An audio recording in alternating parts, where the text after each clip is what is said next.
মুন্সিগঞ্জের গজারিয়া উপজেলায় পরিত্যক্ত একটি বাড়ি থেকে ১৩টি জবাইকৃত এবং একটি জীবন্ত ঘোড়া জব্দ করেছে স্থানীয়রা। বুধবার সকালে উপজেলার ভবেরচর ইউনিয়নের আনারপুরা গ্রামে এ ঘটনা ঘটে। স্থানীয় হাসান মিয়া বলেন, দীর্ঘদিন যাবৎ অসুস্থ ঘোড়া জবাই করা হয়, এই বিষয়টি আমরা শুনতে পাই। আজ সরেজমিনে আসলে আমাদের দেখে কিছু সন্ত্রাসী বাহিনী অস্ত্রশস্ত্র নিয়ে পালিয়ে যায়। পরে আমরা পরিত্যক্ত ঘরের ভেতরে প্রবেশ করলে দেখা যায় ১৩টি জবাইকৃত ঘোড়া। বিষয়টি প্রশাসনকে জানানো হয়েছে। অপর এক প্রত্যক্ষদর্শী নাজমুল হোসেন জানান, প্রতি রবিবার ও বুধবার গভীর রাতে এই পরিত্যক্ত ঘরের সামনে গাড়ি আসত। সকালে সেখানে রক্ত ও হাড় পড়ে থাকতে দেখা যেত।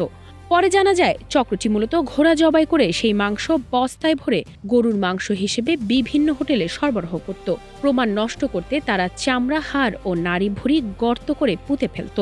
উপজেলা নির্বাহী অফিসার মোহাম্মদ মাহমুদুল হাসান জানান, ঘোড়া জবাইয়ের বিষয়টি স্থানীয় জনগণ এবং সাংবাদিক সহকর্মীর মাধ্যমে তিনি জানতে পারেন। গজারিয়া থানার অফিসার ইনচার্জ হাসান আলী জানান, খবর পাওয়ার পরপরই ঘটনাস্থলে পুলিশ পাঠানো হয়েছে। তবে পুলিশ উপস্থিত হবার আগেই অভিযুক্তরা পালিয়ে যায়। পুরো বিষয়টি গুরুত্বের সাথে খতিয়ে দেখা হচ্ছে।